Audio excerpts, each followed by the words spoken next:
Olá pessoal, tudo bem com vocês? Conversa do vídeo de hoje vai falar sobre câmbio, sobre comprar ou não dólar, investir ou não dólar, dolarizar ou não carteira, aumentar os aportes ou as transferências, os depósitos, né, de câmbio lá fora para investir em ativos internacionais. Vou comentar sobre esse tema utilizando aqui, óbvio, né, o pós-super quarta. Então, pós-decisão de juros aqui no Brasil e decisão de juros lá nos Estados Unidos, certo? Fique comigo até o final se você quer saber se é um bom momento para investir em dólar ou não e qual é o alvo ali, qual que é a dinâmica que eu, Bruno Mazzoni, vou fazer nesse mês, nessa segunda quinzena de março. Disclaimer está na tela, eu sou o Bruno Mazzoni, analista CNPI técnico, seja muito bem-vindo ao Clube dos Dividendos. Pessoal, eu começo o papo com esse gráfico e, na minha opinião, é o único gráfico de cabeceira para você se nortear. Obviamente, quem é mais tático, quem é mais trader, né, vai ter que ficar acompanhando ali dados de atividade econômica para saber a narrativa por trás de um dado que já foi publicado. Agora, para nós outros, investidor aqui, aportes mensais, também com carteira global, como fazer os aportes em março, segunda quinzena? Bom, nossa Selic foi para cima, Fed Funds estável no intervalo, né, de 4,25 a 4,50. Então a gente abriu ali 10 pontos de diferença do intervalo piso do Fed Funds. Isso, pessoal, já aconteceu na história inúmeras vezes. Principalmente porque pós-plano real, nós tivemos muito mais oscilação na nossa política monetária Brasil do que o Fed Estados Unidos. Então, o Fed, por exemplo, passou de 2008, 2009, resposta à crise de 2008, até 2016, Trump 1, com juros inalterados. E aí tentou-se subir um pouco, elevar-se um pouco a taxa de juros entre 2017 e 2019. 2019 foi muito difícil a situação do Fed. Tá? O aperto de condições ali logo já ativou uma atividade econômica mais fraca, que fez parar o quantitative tightening, o tantrum deles em 2019, e aí em 2020, nem preciso dizer, nós tivemos a pandemia. Tá? Mas vejam que a política monetária de 2010, 2009 final, até 2017, foi inalterada. Foi ali quase que um jogador fora do baralho para decidir a alocação de recursos internacionais, ou de ativos internacionais. Enquanto que o Brasil viveu ali uma grande gangorra. Tá? Uma grande fragilidade que nós tivemos na última década foi ali entre 2013, tá, e 2012, bastante frágil ali, o Fed inalterado e a gente cortando juros e a nossa inflação naquele momento subindo. Então ali foi o que hoje se conhece como o erro do Tombini, tá? Ser muito dovish, fraco na política monetária enquanto a inflação mostrava sinais de alta e a política monetária americana estável. Mas se eu plotasse aqui o gráfico do DXY, esse cara subindo. Aliás, ele sobe desde 2009, desde 2010 para ser específico. Então, ali nós vivemos uma fragilidade muito grande. Qual que é a situação atual? 2018, quero chamar a atenção também que nós estávamos numa política de corte de juros, enquanto os Estados Unidos subia juros e o DXY embaralhado ali, né, ganhando força. Aconteceu, mesmo com o fiscal, teto dos gastos, eleição, 2018 mais pró-mercado, reforma da Previdência, o dólar aqui no Brasil disparou. Agora a gente vem para o pós-2020, mas principalmente para 2024 e 2025. Segundo semestre de 2024 e 2025. É o mesmo contexto, onde nós estamos vivendo a alta da Selic, enquanto o Fed Funds já coloca mais 2 cortes para 25. Ele não cortou nessa reunião de março, devido aí às novas políticas adotadas pelo Trump. Ele falou, vamos ver se isso vai bater em alguma coisa aqui na inflação, etc., em mercado de trabalho, lá são 2 mandatos, né, do Banco Central deles, mas a gente está colocando nos dot plots, as nossas projeções, possivelmente mais 1 a 2 cortes. Então o Fed Funds deve começar a cortar a narrativa de corte ao longo de 2025, enquanto aqui no Brasil, ainda de alta. O Galípolo contratou mais uma alta menor, em menor magnitude do que de março, não vai ser de 1%, 0,25, 0,50, provavelmente, 14,50, 14,75 ou 15% é que nós vamos terminar o nosso ciclo de aperto. Então essa boca de jacaré vai aumentar ainda mais. Esse é um dos principais motivos pelos quais o nosso câmbio está se valorizando. Então desse gráfico, dessa boca de jacaré, onde está a Selic, 14,25, onde está o Fed Funds, 4,25, 4,50, 10% de diferença, é um baita de um juro real, mas a tendência é importante também. Nós ainda estamos com tendência de aperto, enquanto eles estão de manutenção / alívio. Isso trouxe, né, até esse momento, um primeiro trimestre do nosso dólar, pessoal, fraco, e o real forte. Saímos lá dos 6,30, 6,40, estamos aí 5,67, tá? E eu considero que o 5,61 ao 5,44 é o fim da linha para esse primeiro/segundo trimestre de 2025. Então a primeira pergunta, vale a pena comprar dólar agora para viagens, etc? Sim, vai comprando em dollar cost averaging para pelo menos 2 meses de aporte, 3 meses de aporte. Até maio a gente deve ter o dólar, caso eu acerte, navegando entre 5,61 a 5,44 no máximo. Agora 5,61 é um bom desconto. Se você quer o pelo em ovo ali, 5,61, 5,64 são os principais descontos agora, para março e começo de abril. Se de repente a gente continuar a ver o DXY se enfraquecer e o Fed ter motivos para cortar os juros antes ou manter esses 2 cortes ano, a gente vai muito provavelmente seguir para os 5,44, tá? Até o pré-verão, ali, até o junho, julho, pré-verão do hemisfério norte. Beleza, pessoal? 5,61, 5,44 são os melhores aportes, no meu ponto de vista, nesse primeiro/segundo trimestre, primeiro semestre de 2025. E o stress está em 6,18. Tá? Se porventura nós subirmos para 6,18 no câmbio, se desvalorizarmos, então, seria o momento ali de não remessa para o exterior, porque o dólar tende a bater lá e o Galípolo, via atividade econômica, tem argumentos suficientes para manter até julho, pelo menos, essa taxa de juros inalterada, seja em 14,25, 14,50, 14,75 ou 15%. Tá? Como ele já falou que vai ser em menor magnitude o aumento, 15,25 está fora da régua. É no máximo 15% que a gente vai ter a taxa de juros lá em maio, na próxima reunião. Então o câmbio deve continuar tranquilo também no mês de abril. Tá tranquilo. Sim. Abaixo dos R$6. Mas caso o Trump faça alguma novidade, pessoal, e acho que tenho quase certeza que essa novidade para apreciação do dólar frente ao real vem de fora e não de dentro, como a maior parte das vezes, 6,18 ali é o fim da linha. Então, com certeza, você aumentar as remessas nesse momento, quem tem carteira gringa, né? Eu comecei há pouco tempo a dolarizar, tenho investimentos no exterior, é agora. Eu estou olhando para as remessas agora, as remessas maiores. E eu acho que essa sazonalidade de boas remessas ou de maior remessa, em detrimento, por exemplo, aos investimentos domésticos, ele deve continuar para mim até, no mínimo, segunda quinzena de abril. Então, lá no dia 15 de abril, provavelmente o dólar pode começar a subir em tendência, não só um dia ou 2 dias, uma semana de alta, mas de maneira sequencial, um aumento desse dólar, devido provavelmente a algum burburinho lá fora, mas também a falta, né, de gatilhos domésticos. Então, a gente não vai ter mais a safra entrando, né, o lucro da safra entrando, essa oferta gigantesca de dólar entrando, e não sei como que vai estar as políticas do Trump até lá. Muita coisa pode acontecer. Então, acho que esse trade ele é trimestral e deve iniciar o segundo trimestre, trade de fortalecimento do real frente ao dólar, na primeira quinzena de abril. Segunda quinzena de abril em diante, aí talvez, eu vou olhar para esse gráfico de novo, tá? E vou enxergar que, olha, a gente vai ficar meio nervoso. Qual que é o cenário em um passado recente que eu imagino que aconteça, pessoal? 2018, 2019, tá? Por quê? Nós tivemos ali em 2017, 2018 uma super alta do dólar. Nós tivemos em 2024 uma super alta do dólar, tá? Problemas externos e domésticos. Problemas não, dinâmicas externas e domésticas. Beleza? Um pouquinho dos dois, como a gente tá, o mundo funciona. 2025 é a pausa. Assim como foi ali 2018 e 2019. Uma primeira pausa, uma bandeira para quem gosta de análise gráfica, tá? Essa pausa, pessoal, tende a durar, se não o ano inteiro, se não primeiro semestre inteiro, algo próximo disso.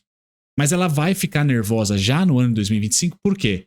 Muito provavelmente o Fed vai parar de cortar depois de ter esses 2 cortes e estabilizar. Enquanto nós vamos ter que começar a cortar. A atividade econômica não vai segurar no peito por tanto tempo 9% de juro real.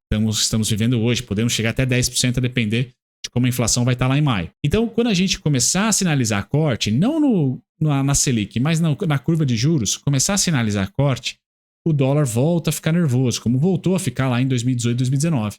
Então a gente tende a ter no ano de 2020 mesmo um retorno desse dólar, tá? E aí sim, uma briga entre esses 6,18 e os 5,44 deve ser a briga para a próxima tendência. Não vou contar como próxima tendência sendo a de alta, como foi aqui em 2020, pessoal, porque essa alta aqui foi a pandemia, né? Então, poxa, acho que a gente pode ter um período um pouco maior de estabilização do dólar, tá? E eliminar essa alta de 2020 aqui, beleza? Então esse é o cenário que eu tenho para os próximos meses. Melhores compras 5,61 para baixo, melhores vendas 6,18 para cima. Bacana, acreditando que a gente segura esse câmbio mais ou menos estável. Bom, se você gostou da ideia, pessoal, de dolarizar a carteira, está pensando em começar a investir ou já investe no exterior, bingo, eu tenho aqui um vídeo, primeiro link na descrição, que ensina vocês como filtrar os melhores ETFs. Por quê?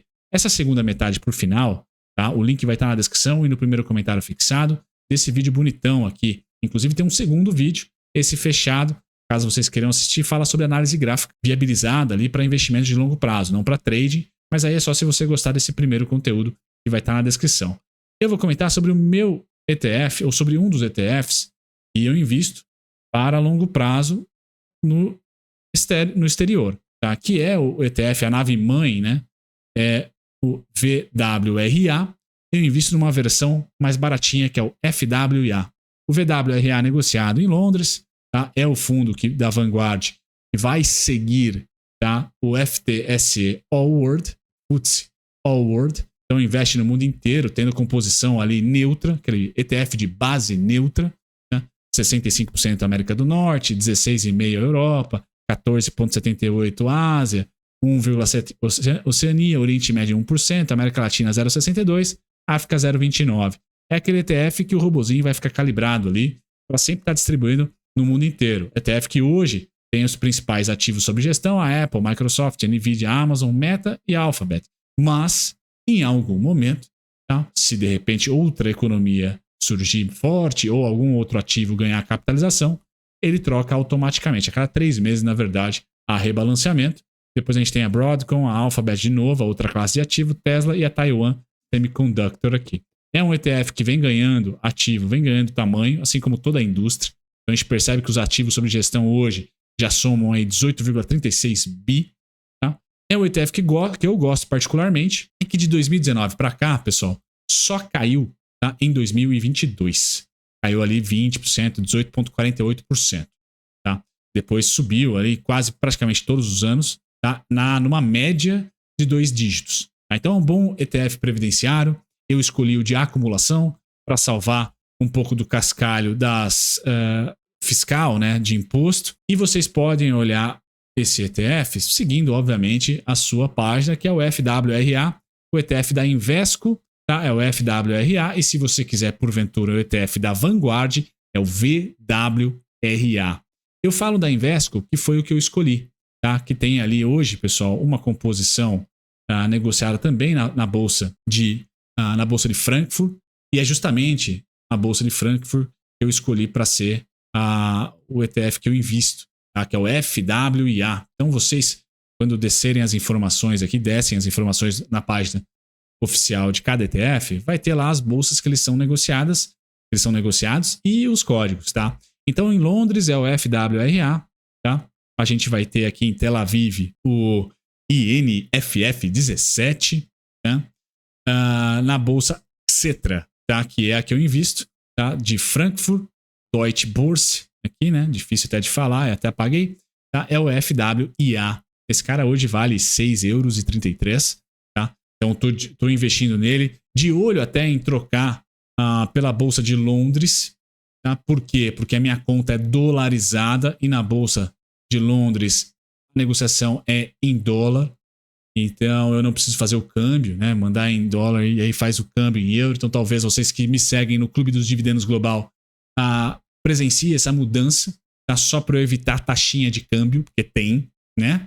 Então o FWRA pode ser ali a minha escolha em um futuro já próximo, objetivando ali ainda mais, tá?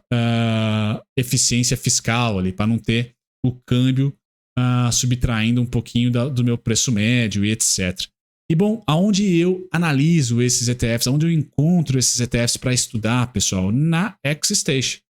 Então na descrição tem lá o vídeo sobre o filtro de ETF, tutorial. E logo na sequência, para vocês abrirem conta demonstrativa na XStation 5, que é essa plataforma que, hora mais e hora menos, vocês já estão começando a ficar familiarizados com ela, já faz um tempinho que eu faço vídeos utilizando A XStation, pessoal, é aquela plataforma bonitona. Tem todos os gráficos, tá, dos ETFs, porventura, que eu estou investindo, ou das empresas que eu estou investindo. Então, bem bacana, tá? Se vocês, porventura, quiserem pesquisar o ETF da Vanguard, tá? É o VWRA, tá? Se vocês quiserem pesquisar o ETF da Invesco, tá? Vocês só trocam e colocam o F, tá? FWRA, se eu não estiver comendo bola, tá? Não é FWRA, o meu é FWIA, exatamente. Tá? Aqui está o que eu invisto, o FWIA, tá?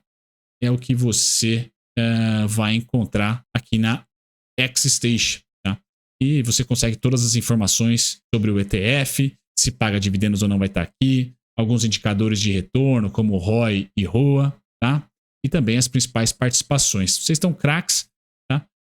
Sobre a XStation, deixa o link na descrição, conheçam a XStation, pessoal, é bem bacana para você acessar aí os principais ativos. Tem também a aba de análise de mercado, que você pode pôr filtros aqui específicos, tá? Quem preferir a XStation em relação a, por exemplo, no vídeo tutorial da descrição, eu utilizo o Just ETF, tá? É um site que eu gosto bastante para fazer filtros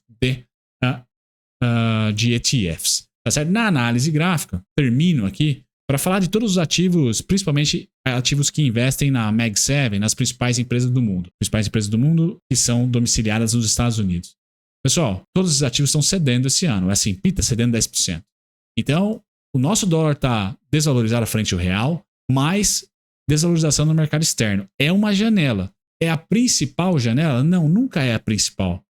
Tá? Nunca é a principal para evitar o FOMO, né? Essa vontade maluca de pôr todo o dinheiro de uma vez só. Não, mas é uma boa janela. Então, acho que é um gatilho, é um empurrão para vocês conhecerem a XStation 5, link na descrição, para dolarizar a carteira, para olhar com carinho, né? Quem vai viajar e tal, o momento de aporte, tá? Do dólar, de câmbio, tá?